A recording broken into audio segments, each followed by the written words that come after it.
Good afternoon and welcome.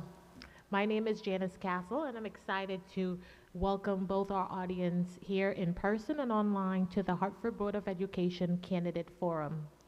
We're here today to hear from candidates.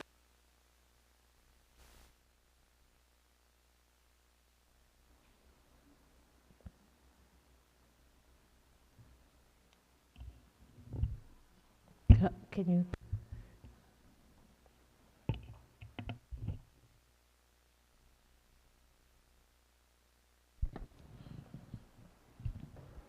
All right, can you hear me?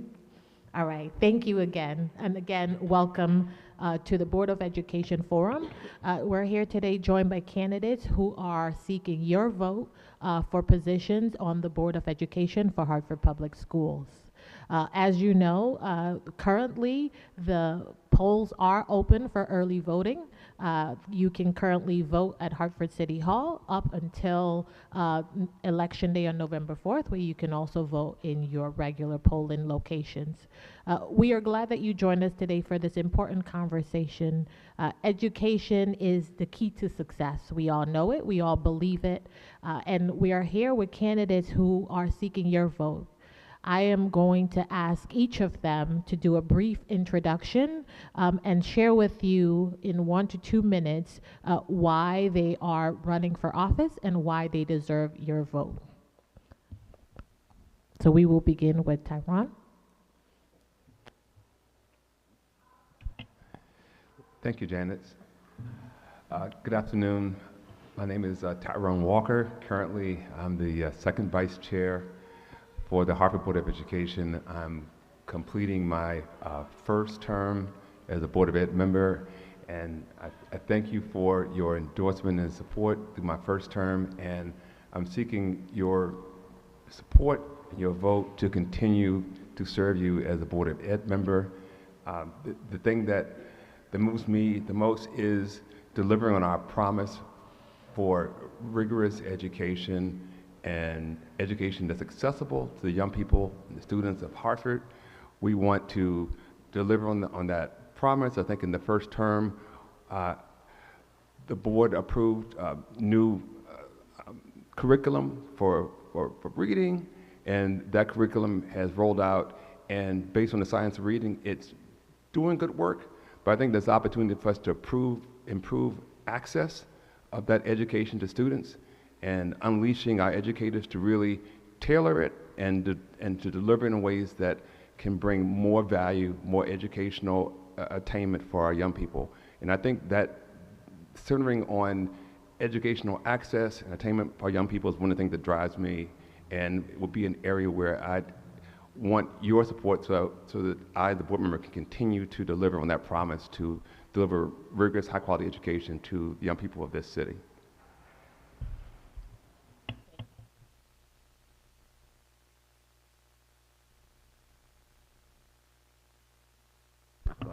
Hello, everyone. I'm so excited to be here. My name is Krister Estrada Perez. I am a proud graduate of Hartford Neighborhood Schools. I went to Kennelly and then graduated from Weaver High School, class of 2008. Shout out to Weaver Beaver for life. And it means a lot to me, right? Like a lot of our young people, it wasn't perfect, right? There was a lot of challenges being in a city where a lot of our education is often underfunded in terms of what our access, right, is. When you think about the state of Connecticut, where your zip code really matters about what access and quality of education you can have because of structural issues that we've created. These are choices that we've made as a state, and as a city, we have to contend with those choices. And so for me, what drives me to be in this space is, I was born in Caguas, Puerto Rico, but this is my adopted city. I have been here, I have gone through school here, I had the opportunity to graduate from Weaver and then go to college.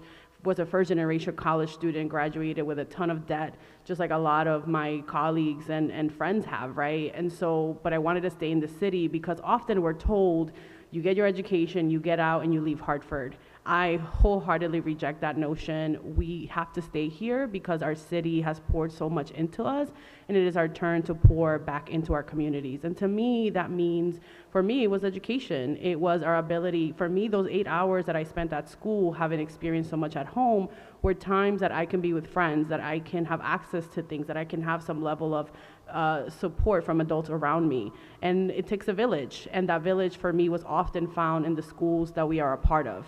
And the adults, and today I want to be one of those adults that help me make sure that I crossed the finish line, that I stayed, and that I felt loved and cared for. I often think about Dr. Stringer during my last year at Weaver, when I had to leave Hartford as a crisis, as a domestic violence survivor, and had to get bussed in from Middletown in a battered women's shelter to be here. They had to find money to be able to do that, and so it wasn't as disruptive for me to not quit on my last year of high school, right? So for me, it's about making sure our young people have access to the quality of education they deserve, that young people see themselves reflected, that they see that they are people willing to fight for their access, for their right to have quality education, and for our ability to say that we've done, there's this narrative that we are not enough, and every day we are proof, and this board and members of this board who have graduated from our schools are proof that that is not true, that we are, even with the impacts that we receive, we still do so much, and we are able to bring so much to our community. And so what would that even look like if we actually had the resources that we deserved, if we actually had the access that we deserve, if we had people who were willing to fight and champion for those resources and fight for our young people in our communities? And to me, that looks like educators who have what they need, support staff that have what they need and are paid well. 80% of our support staff usually comes from people who live in Hartford, right? So making sure those folks are provided for, because then that is the village that is going to ensure that our young people are taken care of. We are giving our youngest, our precious young people to these adults to take care of. What a better way to make sure that they have the access and resources that they need, whether that be paraprofessionals, behavioral tech, access to adequate curriculum that they are reflected in, right? That acknowledges the differences of their lived experiences, but that also has resources for the things that we don't often encounter, whether that be a fire, resources to clothing, resources to food, because we know that our young people often struggle with access to food, right? And so we have to think about it holistically, and as somebody who's experienced a lot of that, what a perfect opportunity for me to be able to join the board. This is my first term on the board. I was able to provide some support at the legislative session to make sure we were out there and we were advocating for more. And I'm excited to continue that work and to continue to bring that, not just fighting spirit, but that awareness that we are owed more and that we deserve to go get more, and that our young people are worth the fight, and that they're worth the time and energy we put into making sure that the system is as strong as that it could be, to make sure our families and our young people and our educators are taken care of. Thank you. Francois? Good afternoon, everyone. My name is Francoise Darastel Ledger, and I am a Hartford native. My family is from Haiti. I'm coming up on the end of my first term as Vice Chair for the Hartford Board of Education. I am also an educator, so I bring an educator lens to the board. I worked for Hartford Public Schools some years back as a teacher, so I was able to understand and play an active role as an educator and see what the students needed, see what the teachers needed. And now on the other side, I'm able to be an advocate, be that voice for those educators who have certain concerns and certain issues and certain situations that need to be addressed. So I'm able to do that. I am passionate about education. I believe in equity in education for all children. And I'm also looking forward to doing more work and continuing this work because it takes a village. And I'm also working with the community members. We have, for my first term, we have, as you can see, we have a new superintendent, and that was not an easy feat to actually hire a new superintendent, the whole interview process, the vetting, and I'm also pretty much here to be that be a part of the solution as opposed to part of the problem. Growing up, I did not have any teachers who looked like me. So that's one of the reasons that I became an educator. So now, as a board member, people who look like me, kids who come from other countries, they're able to see that there are people who are on the board, and they can, my belief is that you can't be what you can't see. So I am sitting in this role, and I'm doing the work, and I believe in service, and so I'm here to do what needs to be done. Thank you, Shante. Hello, I just realized I left my glasses at home. So, but I could see you all your lovely faces. Shante Brody, I am coming off of, I'm ending my second term on the Board of Education. I am a Hartford native. I went through Hartford Public Schools all of my schooling, except for I had an experience in 7th grade where I was bussed out, a part of the Project Concern now called Open Choice. That only lasted a year for me. And I've had one child already come through the system, and I have another child currently in the system. I have been a substitute teacher for 4 years. I've been on school governance councils, PTOs, did a lot of district-wide and parent engagement with a couple of the previous administrations before serving on the board. What I want to do and what I think I've been trying to do for all of my years on the board is reminding everyone why we're here. We're here to serve students. And if everyone can get like with that mindset, I think we will continue to improve our school system. As some may have said, we're very excited. We have a new superintendent who has started a momentum that we're trying to continue. But basically, if it was one thing that keeps me grounded and focused, is that everyone has a job to do, and the kid is at the center of that job. Thank you. Thank you to everyone for the introduction. So today I'm going to guide us through a set of questions that I will pose to our panelists, and then later on we will open up the floor for questions from our audience. So I'm going to jump right in. A couple days ago we saw a press conference around the future of Hartford schools, the potential for consolidations, and we know that residents are worried about the decline in enrollment and potential school closure. So I want to hear from you not only your thoughts on that, but also how you will engage the community in shaping the future.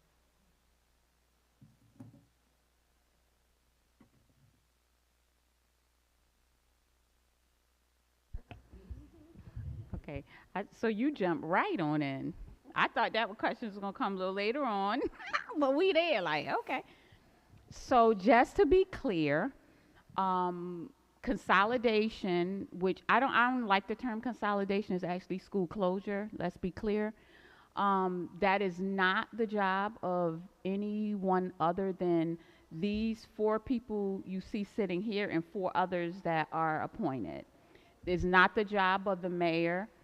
It's not the job of anyone but the school board. So let's be clear, when school closings happen, it's this governing body that oversees that and makes that decision. So what we're seeing in the news is the will of some people, but not the will of the school board. So I wanted to land that. Nothing that, and I think I speak for the entire board when I say that we would never do anything to our community. We have over the years, I think, proven that we do things with the community, especially when we're making decisions for buildings, for families, for workers, for everyone. So what you saw in the news was just the will of the mayor, but that we haven't said that's our will. And I don't know if we want to go further into, because it's layered. That what we saw in the news is more than one thing. So you'll see, and I'll give others the opportunity, and maybe I'll have the opportunity to speak, because it is many layers that I think the public needs to be made aware of, but I want to make room for others to make comments. And if you can please also add in how you plan to engage with the community on shaping the future footprint of our school. Okay, because so earlier this year, yeah, we're still in 2025. It's been a year. We actually voted on a strategic operating plan that shows where we're going as a district. So to have that plan passed by the board, it was so much community engagement. So the board is not confused on the future and where we want to go. We've made that clear with our votes in operating in our strategic operating plan. So that's the last time that we've said this is the direction we're going, and we're still on that course. Of course, we have a new superintendent who is absorbing Hartford and all the great things here, and looking at our challenges to see what we could do better, the things we've heard from our community, the things we've heard from our teachers. I know that doesn't escape him, but I've been getting very, very good feedback and a very positive momentum around us moving forward. And us moving forward, I do want to say that includes us having adequate facilities for our children, and what is probably in the way of us moving forward in the future, for the future of Hartford Public Schools, is a pause on construction.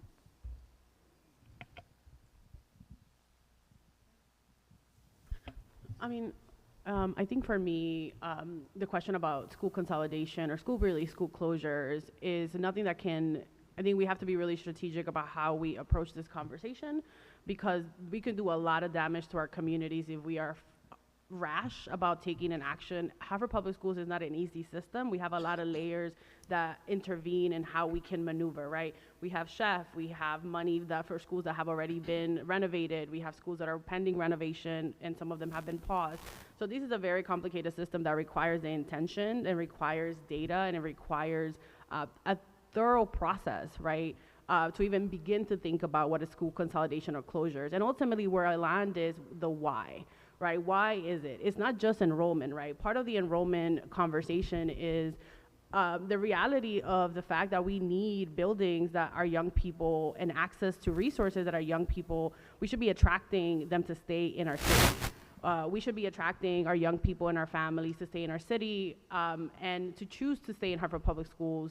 So for me, anything that is not data driven, nothing that there is no, aside from finances that have a lot to do with the state and the lack of really investment in schools, that's a state level, right? Like we have already seen, and I'm gonna take it national, state, and then local, right? We've already begun to see, as a trajectory in our country, a lack of funding and a big divestment in education at the federal level. We're seeing that put into overdrive with the current administration, but you also see that happening at the state, right? Where we are choosing as a state entity, as legislators, our governor, not to spend more on education. We are, even when we think about something as simple as tuition and how much we pay per student, we know that we do not actually get enough for what we need to be able to do and what we are owed. Because it's the difference between need and owed, right? It is owed to us to be able to provide a quality education. And so to me, we've already seen that divestment and defunding. When you're being asked to do the same level of work in a country that has gotten more expensive, where things are more expensive, right? with the same level of money you had 10 years ago, we are actively defunding our education system. And so to me, this is all has a lot to do with money. And money cannot be the central reason why we're choosing to go down this path. We have to have a clear understanding. And number one, we have to want to attract more of our students to come back. We have to study why enrollment is low to begin with. We have to study which schools are going to be the most impacted if this is a decision that people in powerful places want to make, right? None of that says that we are on path to do that as a board, because there's a lot of questions that we still have questions for. Is there going to be magnet schools? Is there going to be neighborhood schools? Which schools are actually lacking enrollment? Are Hartford Public Schools the only one that are having low enrollment, and other choice programs also lacking enrollment? And if so, are they being held to the same standards? There's a lot of layers that we have to really take into consideration. And to me, anything that rushes through that process, anything that rushes and does not have the data to back it up, it's a no-go, right? Because we have to do this well. It is such a disruption to our communities, right? Our teachers, you know, we often talk about how we maintaining our educators. Maintaining our educators comes with the reality that we can't keep switching the system they work under every other year, because that means, do I have stability here? Am I gonna have stability next year? Same thing for our young people. So I think whatever choice we decide to make as a collective, number one, just like we had community input for the superintendent search, we will have to have a robust community conversation, robust intake from our community, whether that be surveys, in-person meetings, listening sessions with the superintendent, listening sessions with the board, attendance at PTAs, attendance at SGCs. That is a robust level of feedback that we need to be able to get at the hard core of the issue. Thank you. Does anyone else want to chip in on that question? Yeah, thanks, Janice.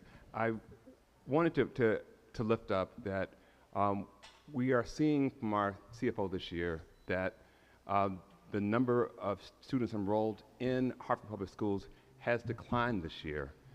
But I would like to add some context to that. Right, in 2022, the state, and trying to fulfill the requirements of the chef agreement, purpose to open as many open choice seats to meet the demand of students who wanted to enter open choice.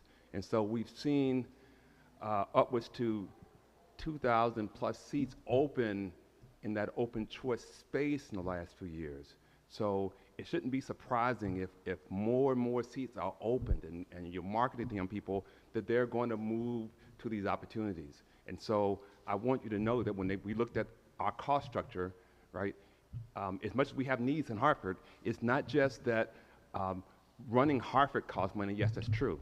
But our gap, and you know we have debts every year in running the school district, a big chunk of that debt we've identified is the cost of these students leaving the district. Even though they leave the district, they're still our students. We still pay for wherever they go to be educated. And it costs more for them to leave the district than for them to stay in the district. And that transportation expense is pretty high. If you took that off the table, we don't have a deficit. And so I want you to understand it's not like Hartford Public School can't manage to run itself. But this open choice and the impact it has on the district is a cost, and that cost is driving some of these challenges that we're having. And so our superintendent and the board has envisioned and purpose to then try to make the Hartford Public Schools more attractive. Because one answer to this is having Hartford Public Schools have programming and have opportunities that draw our students back to the district. And so the opportunity we see is promoting the positive of Hartford. The superintendent's been talking about the Promise Scholars program, the increase in that. I think there is an opportunity to look at programs and being leveraged and combined together so we can have greater offerings to our students. There's an opportunity to potentially finding ways to open up some of these magnet programs so that our students can have opportunities that they don't have to go out, they can stay within. And so I want to say that there's so many, to me, there's a lot of energy that we need to focus on how do we strengthen our own internal programs, right? And how do we make the opportunity to stay in Hartford more attractive? And that's much more the focus than just merely saying, do we close a school or not close a school? That doesn't really get the issue. It's making Hartford schools and programs more attractive that really strengthens us and allows the students that we are currently serving who may choose to leave the district to reconsider and come back home, and in doing so, make Hartford more financially stable. Yes. Go ahead. Thank you. So what I would like to add to that is that before we make any decision as a board of education, who, as Chairperson Brody said, it's Hartford Board of Education who is the governing body for this decision. We need to look at the empirical data. How much would we save in closing schools versus doing something else? And another thing is, if we were to close a school, and we move those children from one neighborhood, one area to another, we have to look at how those children are going to get to school. We have to look at the money that's going to be leaving that particular area. And we have to look at transportation. That can also be an issue, because if those children were accustomed to walking to school, now they may have to take a school bus and go somewhere else. It can also impact the ability for family and community engagement. So if parents who are home, who are able to walk to the school or walk their children to school, they won't be able to do that anymore. Also, if there are people in the community who have eyes on these young people, that will leave as well. So those are things that we need to look at. We also need to be mindful of the impact that this is going to have on families, on the community.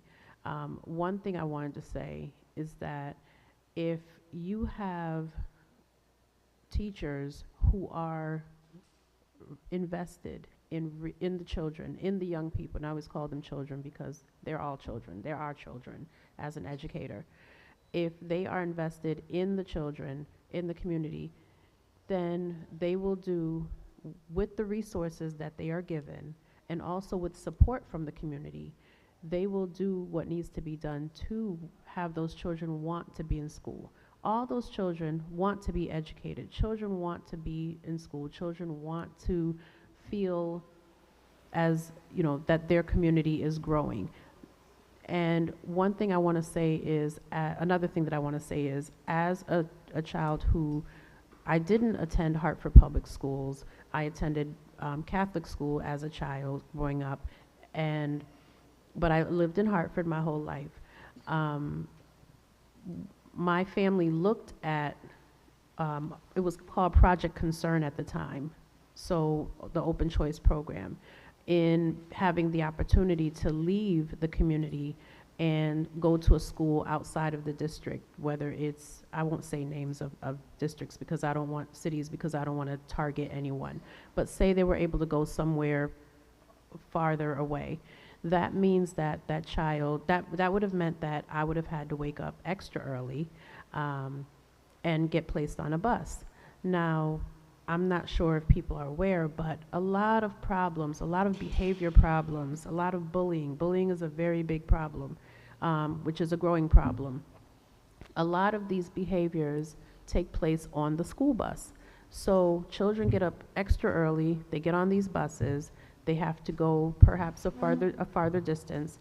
And what my family would think about was, if I send my child to another district or another town, then what happens on the weekends? What happens when there's perhaps some type of community event in that other community? How will my child get there? So I think that we need to strengthen the involvement of the community and have the voices of the community, and also have people, be transparent. We need to be transparent so that folks can know what are the pros and cons of closing a school. What are other options that are on the table? So I know that we are in the process of having an RFP where there's going to be a study of all of the options with regards to saving money or bringing more money into Hartford Public Schools, so that if school closure may be one of them, is something that we are looking at, but it's not the only thing that we're looking at. Thank you. As you talk about all the options that are available to families, we know that many families feel that expectations for students are not high enough. How would you ensure that Hartford students are challenged and supported to reach their full potential? And if we can be brief with our remarks, that would be great. Thank you. Does anyone want to take that one first? So, as a board member, as a Hartford Public School Board, Hartford Board of Education member, I chair the Teaching and Learning Committee. As an educator, it's a nice committee to chair because I'm able to actually see the ins and outs and all of the intricacies of the different curriculum that come our way. So what we're looking at, and also working with the State Department of Education, we're able to look at what are the Common Core, the content standards that need to be addressed. And we have a team in Hartford Public Schools that are constantly reviewing, are constantly looking at this information, are reviewing this data, and empowering families so that they can be aware of what they can do at home with their children. So it's not just what's being done in school, but what's happening at home. So if children, and I know that reading is also a very hot topic, is a very big issue, because if students aren't able to read on grade level or above grade level, then once they get to third grade, it's going to be an uphill battle for them. And it also affects different areas of curriculum. So it affects math, so that when they get a little older and they're looking at math problems, word problems, if they're not able to read, then they can't solve these word problems. So what needs to happen is there needs to be more parent education, more family education, and we also have Hartford Parent University, where they're working to engage families and educate families with regards to curriculum and other areas that they can support their children. So one thing I want to say is it takes a village. Thank you. One thing you were really great about saying all the things we've been working on, I think that I would like to add is that our young people learn in a multitude of ways, right? Working, we just had the ceremony where we were giving awards to the young kids who've read through the reading challenge program, right? We need to be able to, that was through a partnership with the library. We have to continue. I was a library kid. I was raised by a library kid, and I'm not the only board member who would say they're a library kid, right? So we have to have strategic partnership with places like our libraries, because they have access to our young people on the weekends after school. They have access to community events and parent engagement as well. To your point about working with parents that are already in our orbit, to be able to talk a little bit about ways, not just what they can do, but how we can support them in the process. We are also in a really unique opportunity. We have a new superintendent. We have to see where are our scores now, where are we, and what are those measures that we can put into place to shift as we are moving forward, and then measure again to see what increases, where areas of care need to be put so that we do better, and what areas we're doing really good in, right? But to me, that looks like also working through, even with the limited resources that we may have, because we also have to think about kids. Our kids learn through art. Our kids learn through music. Our kids learn through after-school programs. Our kids learn through athletics, right? Those are all the various ways that our young people learn and are in community with one another, and it allows them to create a culture where they want to be with each other, where they want to be in space with one another, and it encourages that, because the learning is coming from multiple places. So I think in addition to that, making sure that we understand that it is not art and music and after-school activities are not just in addition to instruction, they are part of instruction, and such a key part of instruction for a lot of our young people, because you learn math in music, you learn math in art, you learn so much about the world through those mediums. And so And it's one of the often ways that we can engage young people that they're really excited about, right? And that, right? So we can get through reading in a way that's fun for them. So yeah. Thank you. So a question that I'm going to pose to Shante and Tyrone. Hartford has one of the largest opportunity gaps in Connecticut. How would you ensure that resources like experienced teachers, technology, and enrichment opportunities are distributed equitable across all schools? Yeah, thanks, Janet. I'm going to take the privilege to add a couple comments on the previous question while we talk about this opportunity gap. But the rigor to me, and rigor and challenge go hand in hand, and then challenge and support goes hand in hand. And so I can see the idea of maximum support for students, but then also to maximize the expectation. And one of the things that I championed that did happen in the last year or so was looking at our grading policy. And so we've reformed the grading policy, and we're still looking to strengthen that. And we want grading to reflect higher academic standards for students. In addition, we have right now this idea of on track and off track for students in high school. And the state standard is, as long as you have a D and you're passing, you're considered to be on track. And I know there's school districts in Connecticut that have raised the bar that has C being on track for their students. And so while I'm not saying that students can't pass a class if they have a D, I think we're underserving students by telling students who have a D that, oh yeah, you're on track, where I think we should look at potentially raising the bar to have C be what we call on track. If you pass with a D, that's okay, but someone needs to tell you, if you got a D, you really need to pick it up some. You need to improve and strengthen what you're doing. And saying that, offering supports, we have tutoring, we can expand tutoring, and that's why I'll bridge to our partners. We have partners in the community, Catholic Charities, Boys and Girls Club, and the Village, who provide enrichment, who provide tutoring, and I think there's an opportunity to strengthen that by having teachers work along with our community partners to target tutoring to students with high needs and to grow that, because students do need support if we ask them to achieve more. In addition, there's the opportunity that's provided by, I can't think of the acronym, but they support youth development and works. And so we've grown internship opportunities for young people at the high school level. They seem to be engaged in it and enjoying it. And I think there's opportunity to grow internship and shadowing engagement around like public safety, like fire and police, but also to prepare young people for the jobs of the future here in the area, working with the works organizations to help build youth experiences while in high school. The other thing that's an opportunity for expanding a partnership is with the trades. They seem to have some interest now in getting our young people certified. And so now we're offering certifications in certain areas. So let's grow that so young people can actually leave high school with a certification so they can actually maybe enter somebody's apprenticeship program.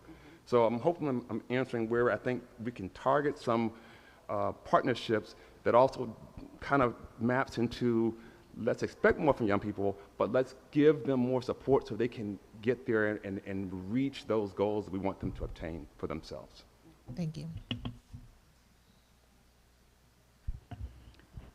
Thank you for that question, Janice. So what I think, when I think of an opportunity, we have, Connecticut has one of the biggest opportunity, used to be called another gap. They changed the description of the gap every few years.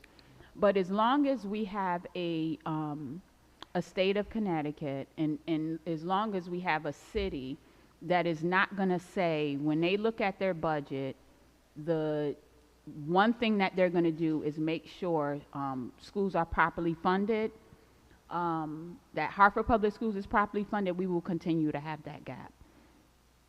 If our CFO can look at numbers and say, wow, for Hartford children that live in Hartford but do not attend Hartford Public Schools, and Hartford has to pay for those students out of our Hartford Public Schools budget. The state of Connecticut does provide money for those students, but they don't provide enough. So when you crunch the numbers and you're able to see, wow, we're spending approximately $30 million for those children to leave Hartford, and wow, we had to cut $30 million out of our budget. It doesn't take much to say, why isn't someone else kicking in? Because think about it like this. If we're told a lawsuit happened, right? Because Hartford children were not getting what they were supposed to get. I get that. But when we have the state negotiating and agreeing, because the plaintiff is going to want what they want, but the state, I'm thinking, they have a responsibility to children. In particular, we're talking about today to Hartford children. So you negotiate and you settle with an agreement this time that leaves the children who decide to stay in Hartford still suffering more. It makes no sense to me. So until the state of Connecticut and the city of Hartford decides that there will not be a Hartford student that is under-resourced financially, we will always have that gap. And we're feeding into children wanting to leave because now the mayor has decided not to construct schools that the state is going to provide a 95% reimbursement for. So some of us on this board voted for that, right? We went through the Hartford school, Hartford Public Schools went through an extensive process, and we don't take credit for that. So the staff came up with, they wrote a grant application. The grant application is voted on by city council, is voted on by us to say, okay, let's now we can submit it after those two entities and the then mayor who thought it was a great idea and a priority to get our schools renovated. So if that passes, right, and then we know that a driver in making decisions for your kids to go to what school, are you going to choose the school that's sitting on hillside that when it rains, they got buckets collecting water? Are you going to say, well, let me check out this application and maybe I could get my kid out of town to a school that's state of the art? So we are, by pausing construction, we are further pushing our kids out of town. It's just a reality. And on top of that, we don't control our magnet school seats. So Hartford Public Schools do not. The state decides how many seats are open. So not only do you have to choose the school that's not renovated, the school that is renovated, that's right across the street from your house, the state is holding those seats and not letting the school be fully enrolled, so you can't go there either. So a way that we thought as a school system over the years is to say, at least let's level the playing field with facilities, and we thought that was a priority, but now we're waiting for that pause to come off. Thank you for that. You know, as you talk about all these resources, we know that teacher turnover and shortage continues to affect Hartford schools. What policy would you support to attract and retain talented educators, particularly educators of color? So being an educator of color, it makes a huge impact on children who look like me. And I want to say that cultural competency, I want to say something really quickly about cultural competency. That is a critical piece. If you don't have teachers who are not able to relate to the students and understand and empathize and have compassion with what these students are going through, it's very difficult for them to be able to be successful. We have a partnership with Teach for America, and we also do a great deal of recruiting. We have gone to visit some HBCUs, I believe, and also working with universities that are in the area and colleges that are in the area to attract individuals, teachers of color, folks who want to go into the teaching profession. But the thing is, can we do more? Absolutely. Because if we don't have cultural competency, then a lot of these students, we can have the best curriculum. We can have the greatest, the greatest programs, but if we don't have teachers who are not able to connect with the students, and also if the professional development, the professional learning opportunities are not available, and the teachers are not able to apply that information properly and effectively so that the students can learn, then we're going to continue to have these problems. Teacher recruitment is a problem, and let's be clear, teacher recruitment is a problem everywhere, because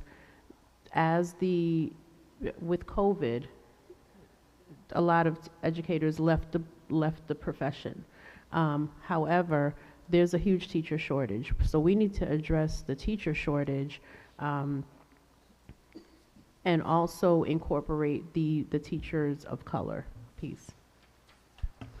I think in many ways, one of the things that we should do more of, and we do already some of it, is work with our colleges and universities in the state.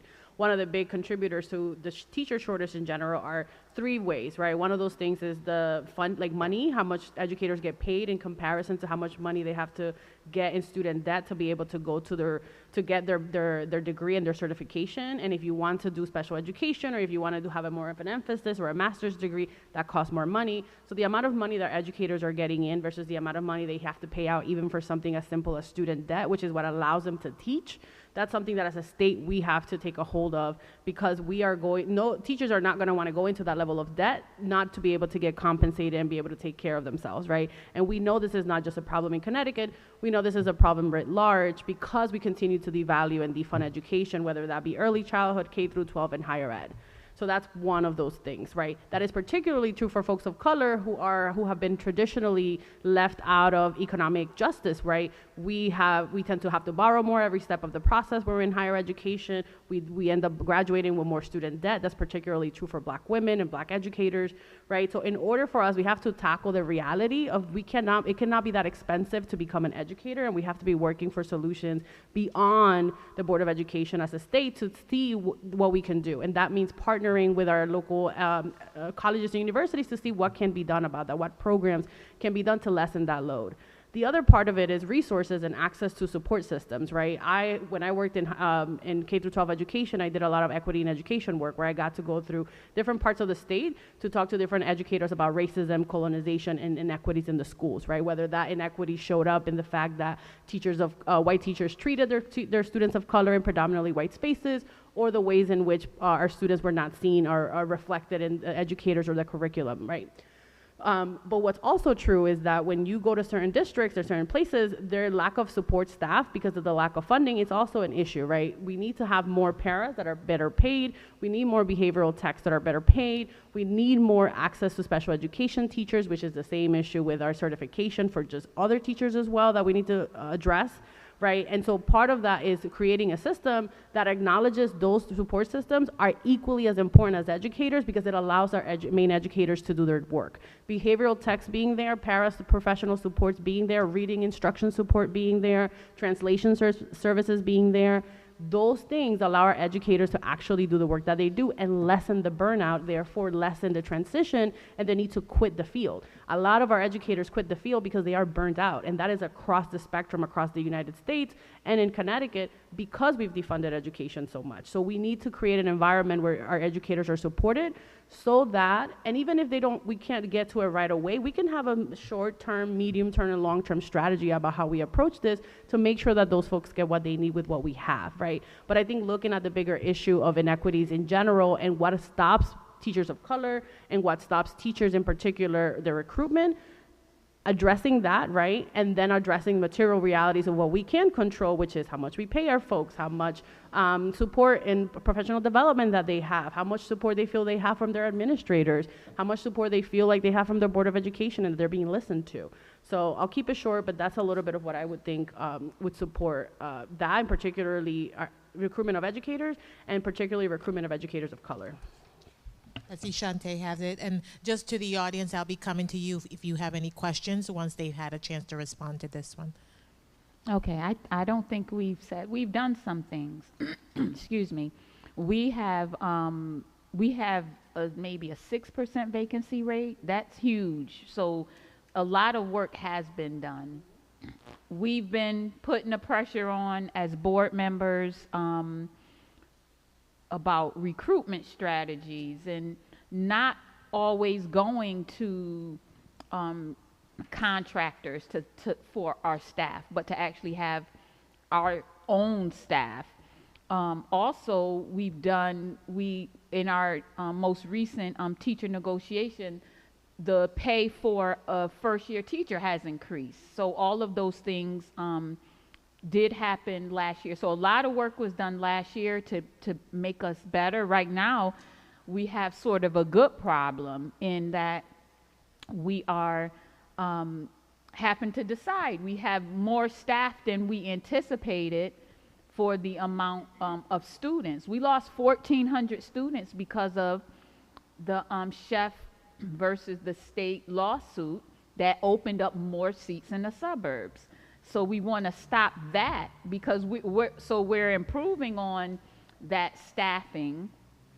We're improving on raising how, the teacher pay, but we're not doing anything about retaining students because it's something outside of what we control affecting that. So I think we have to get better legislatively on the things that we can control that or have a say in it and not be like a bystander watching it happen, to be a advocate in those spaces.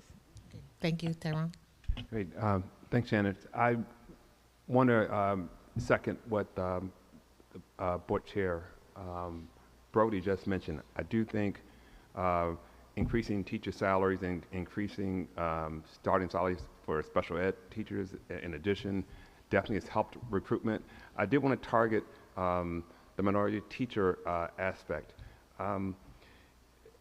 In minority teacher recruitment, it's going to be a national search. Let's just be honest what that means, right?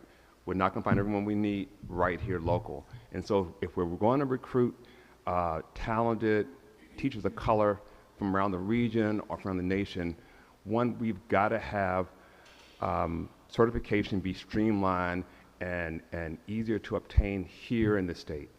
You're not going to convince somebody to come up here to Connecticut and give up a perfectly good situation they may have where they live, even though we can offer more money, if we can make them jump through hurdles and hoops to get certified. So there's opportunities to me to look at reciprocity or some kind of accelerated process so that we can get some experienced teachers. There are experienced teachers who clearly are working in places in America where they make much less than the salaries we offer here. But it can't just be money. We've got to also show them a pathway where they can become fully fledged tenured members of our school districts. The other thing is we got to strengthen and grow our own. I think we touched on it, but there are students right here in Hartford who we should be able to incentivize to go to schools of education and become teachers and stay in Connecticut. We have promised scholarships. Why can't we do something similar for these students. If they're a high-need area, find some way to target those students and say, hey, we can maybe forgive your loans if you complete the school, come back and work in the districts for which there's needs. And beyond the growing your own, I think we touched on strengthening these programs to let our paras and other support staff go through the path to become teachers themselves. Because in the areas of paras, we do have a lot of local residents working in those areas, and if we make it easier for them to pursue that dream to become certified educators, then I think we also help ourselves out. So I just want to touch on those things that we're doing, but we can strengthen those things and do more to grow our own. Do we have any questions in the audience? Okay, I'll make my way out. But as I make my way out to get the question from the audience, one question that I have for you all is, all sound very passionate about making policy and helping to improve the school system. How will you measure whether those district policies are actually improving student outcomes, and what will you do if they're not working? So we're constantly looking at the data. So data is critical.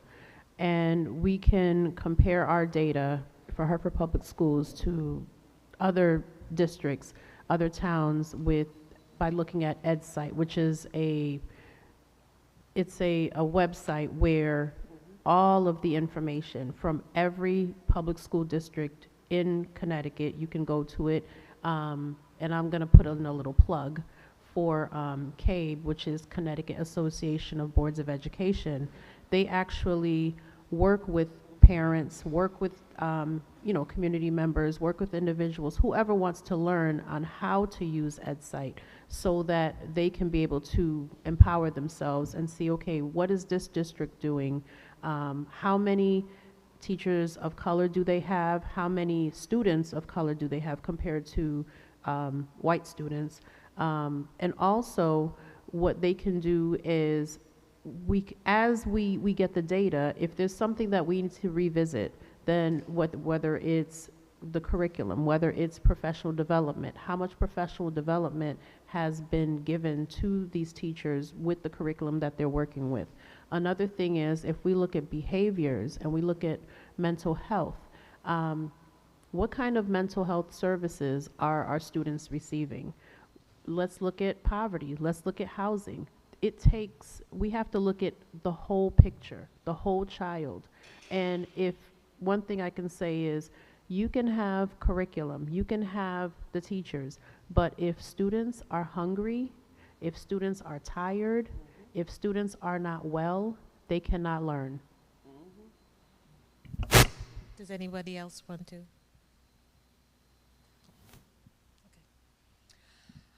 My question is, as a casual viewer, just a resident sitting at home watching the Board of Education meetings, one of the things that I've noticed is on the consent agenda, for instance, there's a lot of contracts that are awarded to outside agencies and organizations.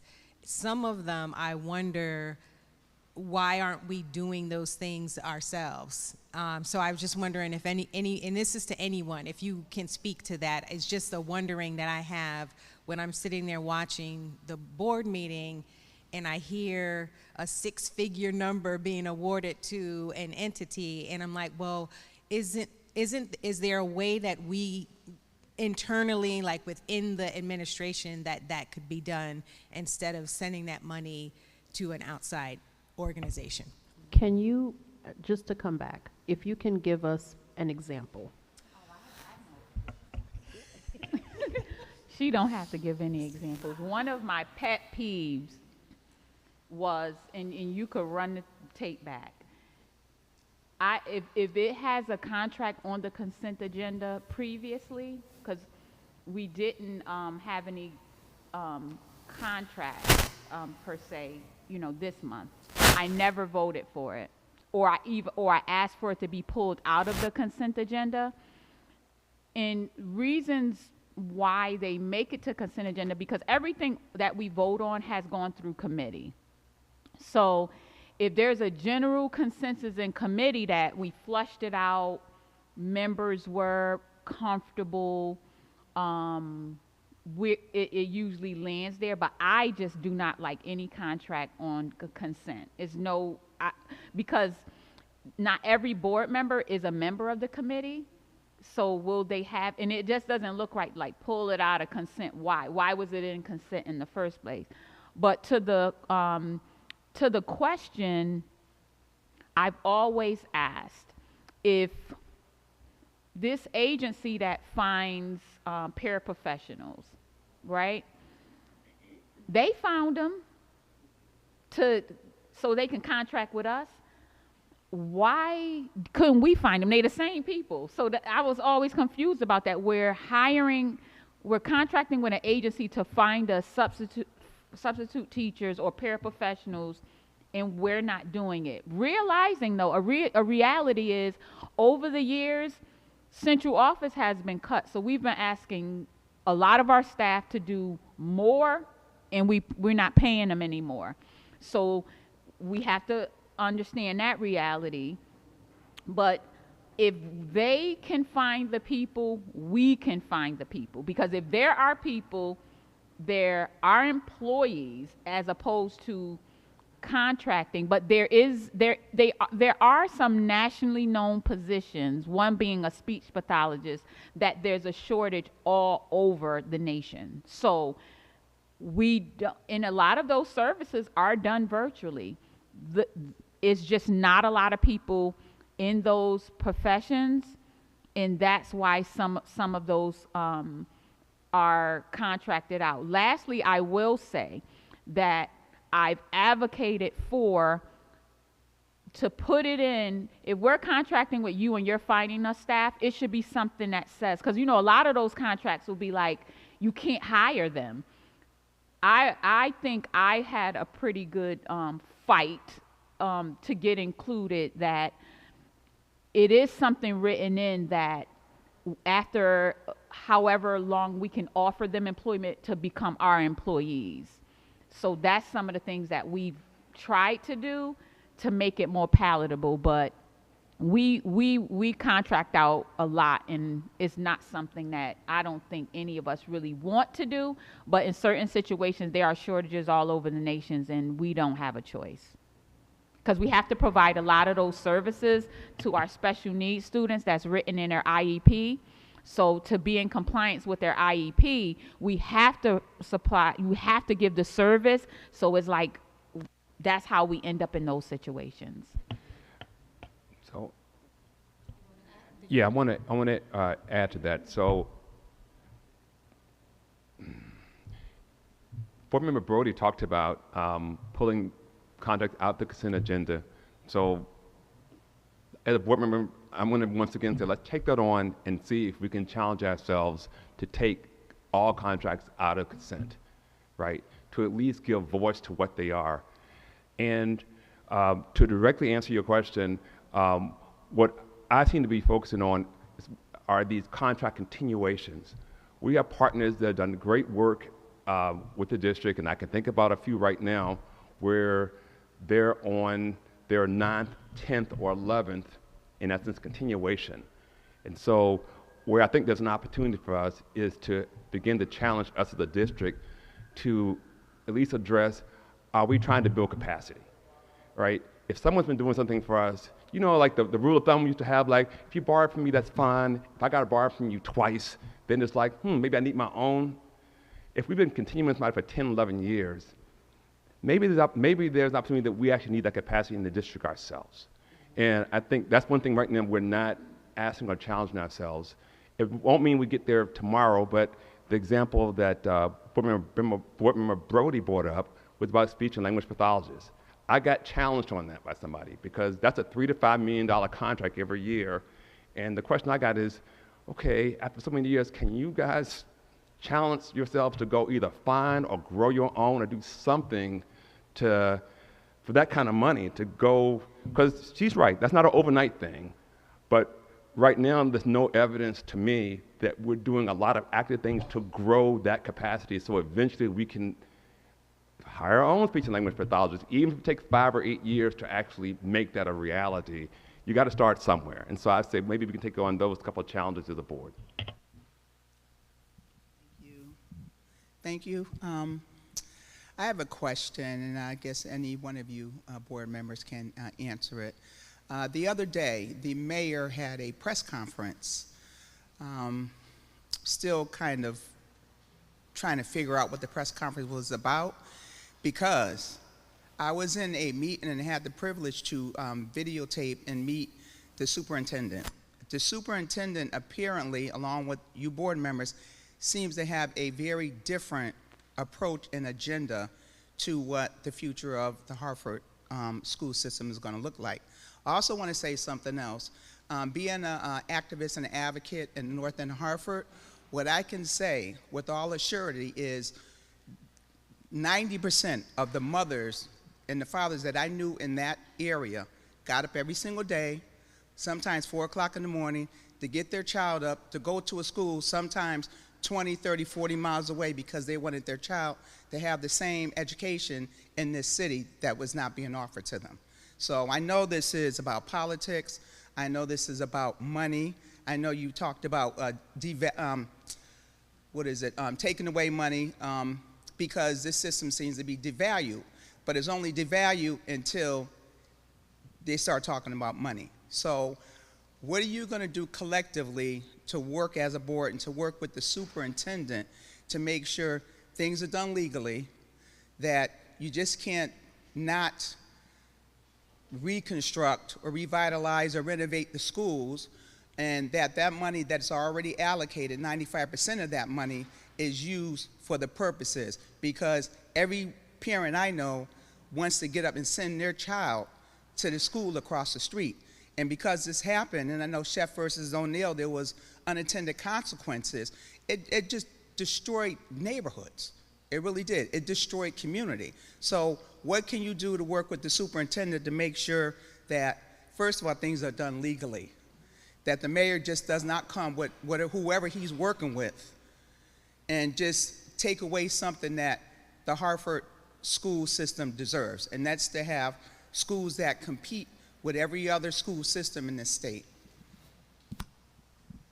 I know we started on that question in the beginning, so if you can just summarize some of what you, how you answered that question in the beginning, please.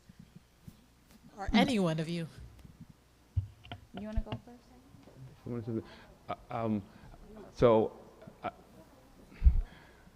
Thank you. That's a great question. I think there's a lot of, emotion behind that, both on your part and ours. So, number one, I'm going to say that Board Member Brody was here the last time we had consolidations, and the community you talked about, to me, was somewhat decimated around that, with Clark School and with the old Milner School on Vine Street, and then Simpson Waverly School. All the institutions of a community almost were taken down, and it took a lot of community activism to resurrect MLK, which was heading the same direction. And so, number one, I'd say, thank you for your concern and question. Keep up the pressure, because I think community needs to stand with us and even push us, because I can tell you that we get lots of questions about Fred Wish School. It is coming, but the state in some ways redirected us, which kind of delayed us getting that ground broken on it, but it's coming. And so the questions tell me that it's important to that community. The other element here is we have an existing funded program that North End Ascend Pipeline. One of its things it's trying to do is re-knit the community path. You know, you go to a certain elementary school, so they're working both with Sand and with like Rawson, and then they're kind of strengthening a middle school path. They then get you to Weaver, and so we are trying to re-knit something together, but we got to keep the pressure on there too, so we don't fall back, because you can't have a situation where, oh, you got elementary school, but there's no middle school and no clear pathway to high school. So those two things we have to keep doing. I will be silent about the press conference stuff, so I maybe want to give the opportunity for my other board members to maybe comment on other elements of your question, so I'll just stop there. So I will say, because I said a little bit. Here. So I won't repeat all of what I said earlier, but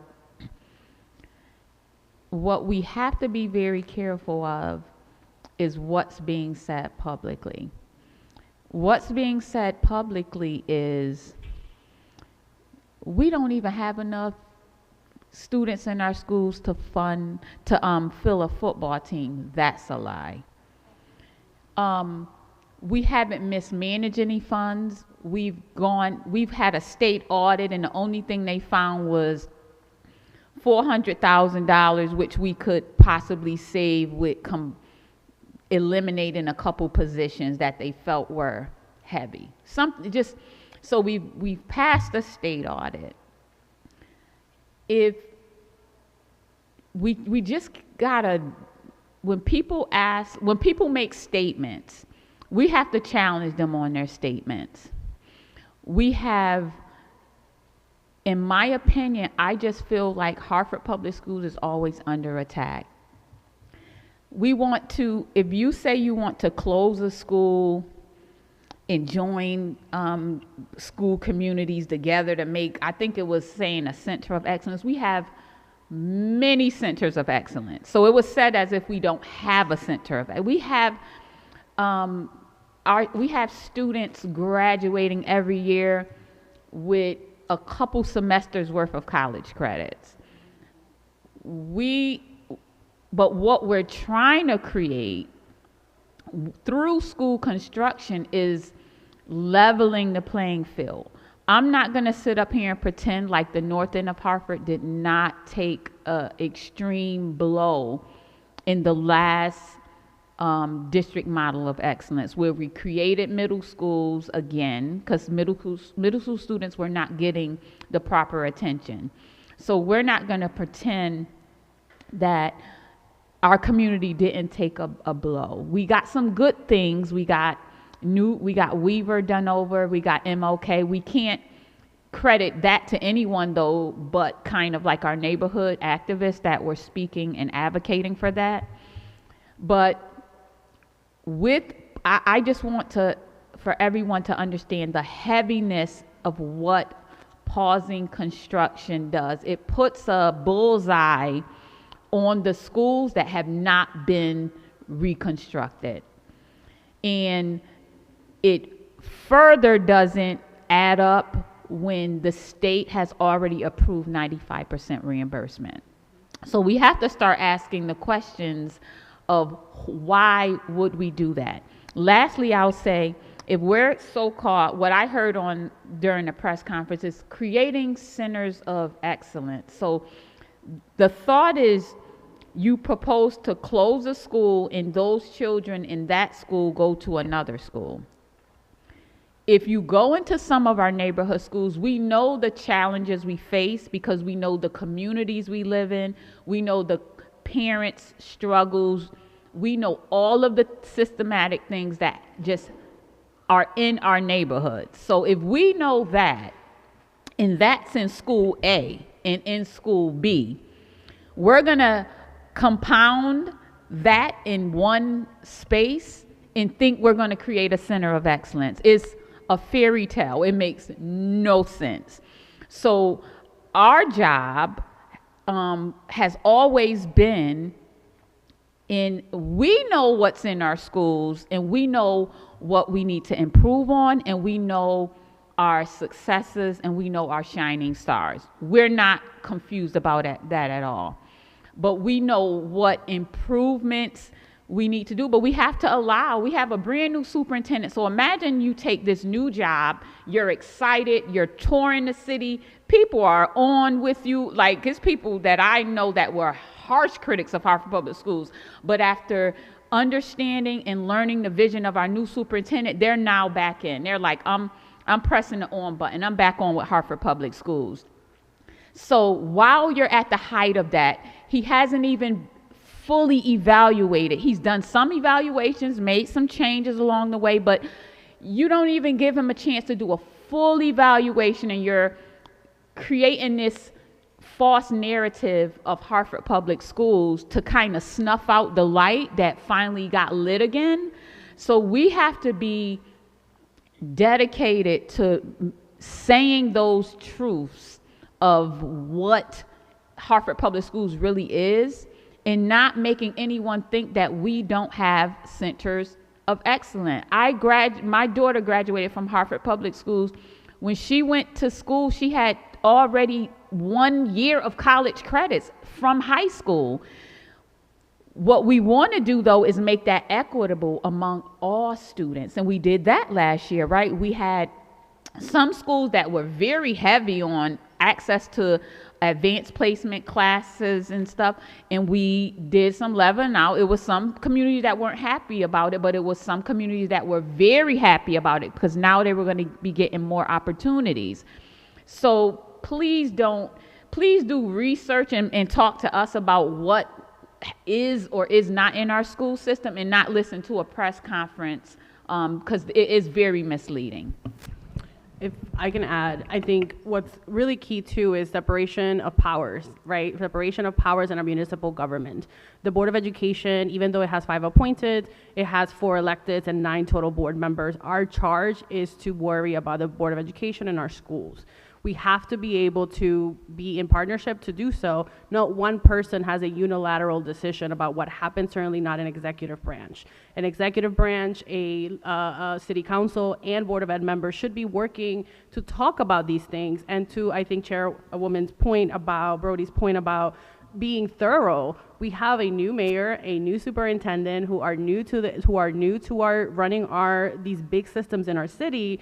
As somebody who spent 2 years working on an equity informed school climate assessment for Manchester Public Schools, I couldn't even begin to imagine having conversations about closures or consolidations without having the facts in front of me, without even knowing if that is actually the thing that we should be doing and what is the why behind it. So I think we have to be much more responsible in the way in which we carry these conversations, because it creates a lot of fear and chaos.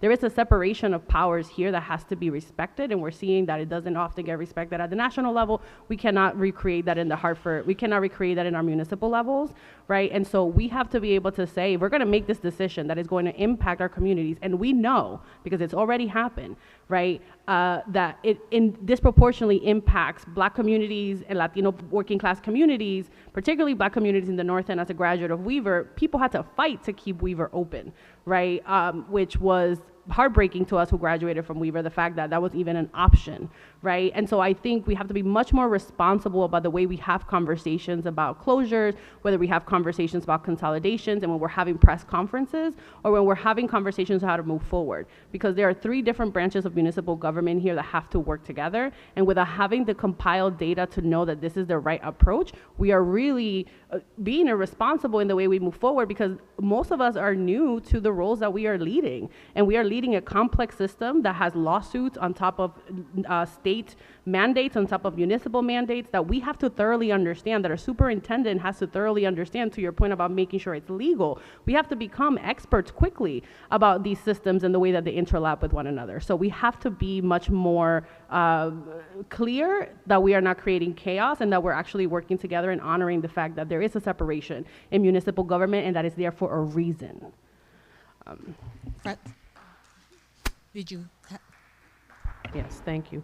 I just wanted to add to that, and that was kudos, and I ditto everything that you're saying. But once again, we need to look at the empirical data. We need to look at everything. Everything has to be put on the table. It's not just school consolidation / school closure, but we need to look at ways that we are losing money, ways that we can save money, ways that we can bring money back into Hartford Public Schools. And to just say to put that narrative out there when it did not come from anyone on this board, it frightens the community. It frightens parents. It frightens kids, because I received phone calls. What are you closing my school? Is my school going to be closed? Which school is going to be closed? Who's losing their job? And and in the time that we're living in right now, where you have families who are, afraid to send, some families who are afraid to send their children to school because they don't know if their children are going to come home. You have children who are afraid to go to school because they don't know if their parent is going to be home when they get out of school to go home. So we are living in very uncertain times, and I think it's very important that we are completely transparent and we look at all of the options that need to be put on the table. And that's why we have this study that's going to be done very soon. So until then, it's very premature to say that we are closing schools. Hartford Public Schools Hartford is a beautiful, is a very rich town, city that has a lot of opportunity. And we have community organizations that can contribute to continuing that excellence and increasing that excellence in Hartford Public Schools. We often focus on the negative. We need to look at the positive that Hartford Public Schools has. We need to look at Hartford Promise, which I know that our new superintendent, who is a 3-time HBCU graduate, has been pushing, even though we have had it in Hartford Public Schools as a partner, Hartford Promise, where if a student who goes through Hartford Public Schools and they live in Hartford, they get their grades, their GPA is at a certain level, they 3.0, and they do what they need to do, they will get $100,000 in college funding scholarship to go to a college of their choice. That's unheard of anywhere else that I know. That is a huge way to attract students. And also look at the benefits. We have so many places, so many spaces that are in Hartford that we need to take advantage of and connect to and tap into so that we don't have to have these conversations. Thank you. So as we take a moment to reflect on today's conversation, and I give our panelists an opportunity to provide some closing reflections, I want you to share with us, what do you see as some of the challenges ahead for Hartford schools? And as you sit here in hopes that our residents will go out and vote for you, how can they stay in touch with you and hold you accountable as well as you do that in 2 to 3 minutes? I know I'm asking a lot, but just again, 1 or 2 challenges that you see ahead, and how the community can stay with the board and hold the board accountable through this process. Shante, we'll start with you. I see you thinking. Thank everybody who is here, everybody who tuned in. I think when I think of challenges, I don't think there's a challenge that we haven't faced, but I do think of the challenge of people who we think should be supporters that are working in opposite of us. That scares me. And sometimes you try to understand why. So that is scary. What we have to do is just position ourselves in a way that we are informed and we are connected to some decision makers on all levels. Because if we are not making everyone absolutely sure of where we are as a school system, what our challenges are, and what supports we need, we're allowing someone else to put a narrative out there. I think we're well positioned to just continue with improvement. If we are a community, not just us, but us all as a community, we do need to rally behind our new superintendent, Dr. Andre Townsell, and see just how much better that we can become. We do have a desire to make our school system a place where Families do not want to get up at 5 a.m. to start getting ready to get on a bus to go out of town.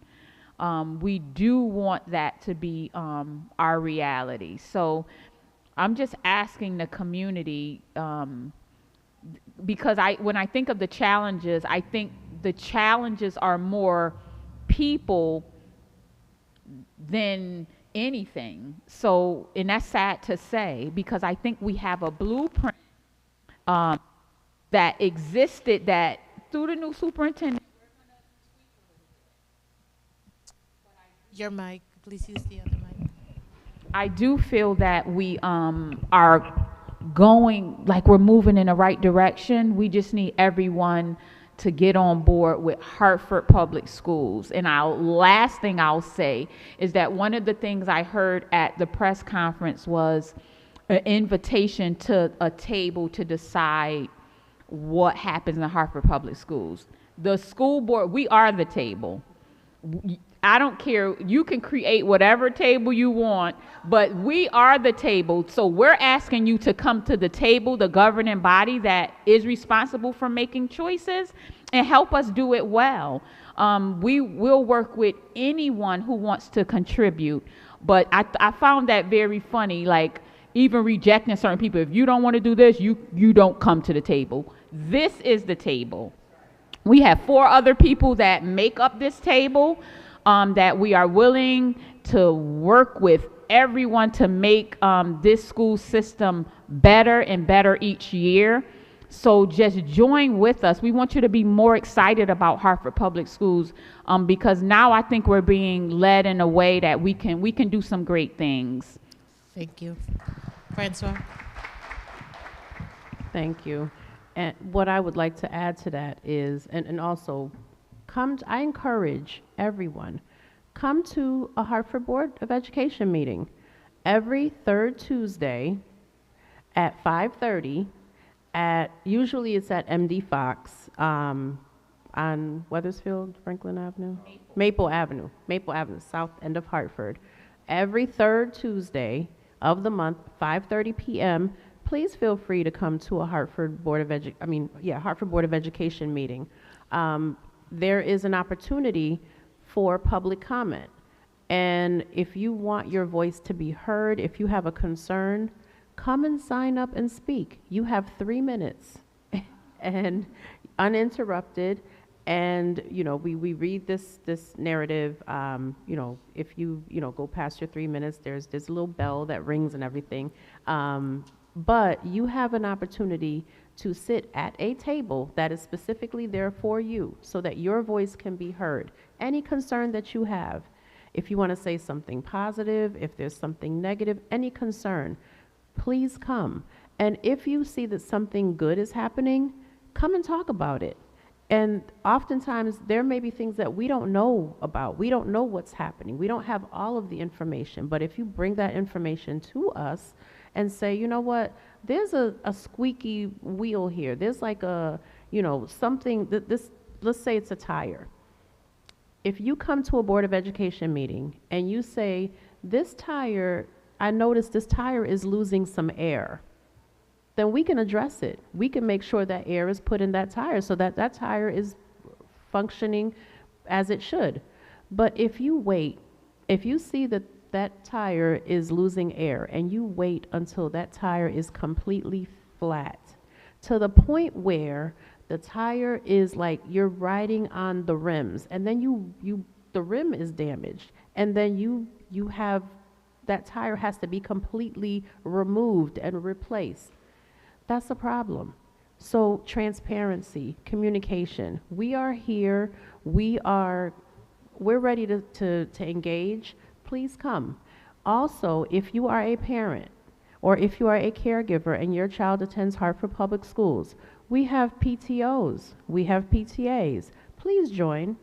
There is childcare, there is food for for the children who come. There's also school governance council. Feel free to come and sit at those tables. Those are other tables before you come to this table. And just listen to hear what's happening. Because if you just attend a meeting, you will hear, I guarantee, you will hear something that you have not heard before. You will find out some new information that you didn't know before. And you also have the ability and you have the skill set. There may be things that you are able to do that we cannot do. And that's another way to save money in Hartford Public Schools. You can bring your skill set, but engage, engage, engage. Thank you.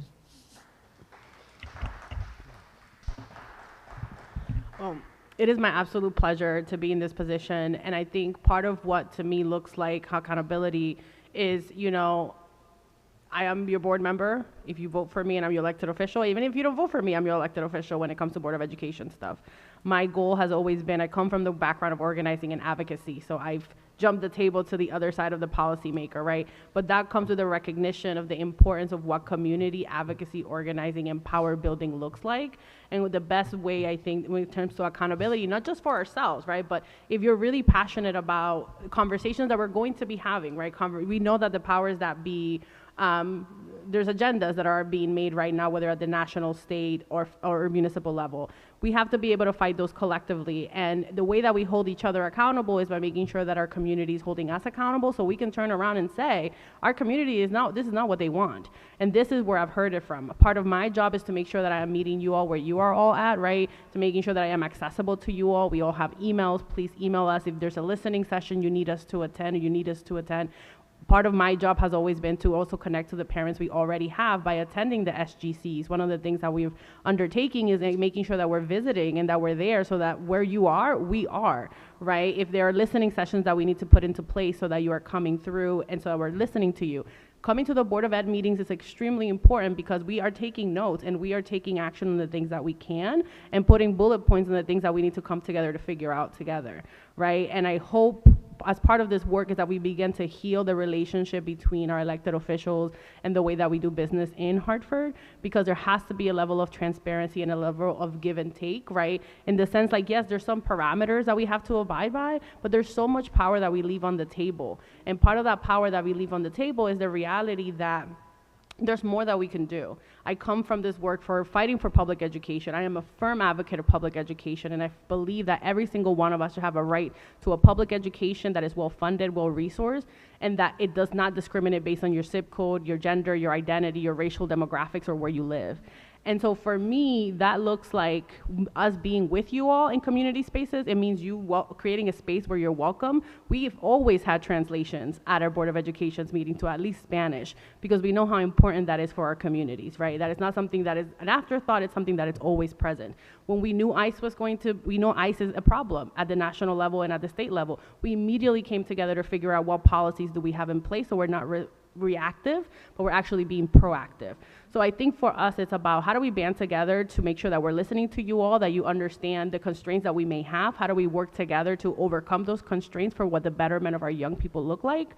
So that we're just holding not just ourselves accountable on the Board of Ed, but other legislatures. For me, I come from a place of doing community organizing and doing a lot of work at the legislative level. So this year I had a chance to do that by partnering with our lobbyists, partnering with our board members, making sure that we were there providing testimony, but most importantly, collaborating to bring parents in to provide testimony, to young people in to provide testimony, and create a much more robust power that when we show up, we're like 15 minutes away from the legislature, right? We can do more as a city, and that means we have to hold each other accountable to be in those spaces. For me, that means that I cannot be missing a legislative session where we are not doing strategy so that we are actually advocating and not leaving power and money at the table at the state level, in the same way that we're gonna ask for those resources at the city level. So I think part of that is just making sure we're in relationship and community with one another, and knowing that we have a lot of power that we can build together, and that starts with you all being at the Board of Education level. Join the legislative task force, join our committees, right? And then, of course, come to the Board of Ed meetings. We'd love to have you, and we'd love to hear from you. Thank you. Tyron? Hi, thanks. Last couple minutes. Yeah, absolutely. I want to thank the Greater Hartford African American Alliance for putting on this program, the opportunity for us to talk to community.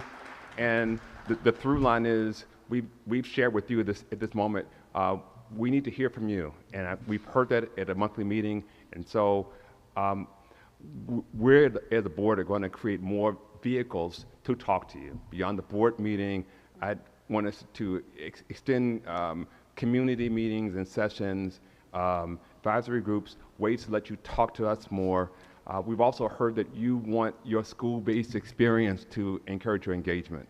We've had a volunteering policy, and so we're also going to put an eye towards looking at enhancing your school-based experience. We don't run it, but we certainly can look at it to make sure that your time's not wasted when you volunteer, that somehow that you're finding ways to engage your local school, because that's really where this meets your needs at that very school-based level. In addition, we've talked passionately about improving this district, and while right at this moment, we aren't aligned because different parties can have different feelings. I'm committing as a board member that we will, the adults in the room, we're going to eventually have to speak with one voice.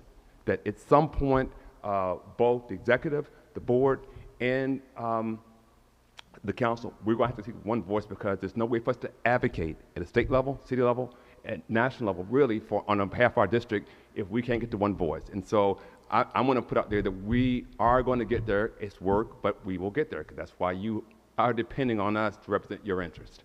Thank you. Thank you. Thank you for getting that out. I want to say, as a proud graduate of Weaver High School, yes, and a proud resident of Hartford, I am very proud and very honored to be here with passionate residents who are interested in serving their community. We thank you for your commitment. We hope that everyone take this opportunity to go out and vote. Everyone here, you can actually go vote right across the street to at the City Hall. Those at home, you can vote now. You don't have to wait until November 4th. Tyron, Krista, Francois, Shante, thank you for your time. Thank you for your commitment to our students, people who invested in people like me when I went through the school system, and now you're giving back. We appreciate your time. Thank you all for joining us today. I hope you learned something. I hope you take the opportunity to get involved, to participate. This is your community. This is your school system, and you have to step up and speak up and be a part of it if you want to see change. So thank you for allowing me to be your moderator today. Thank you all.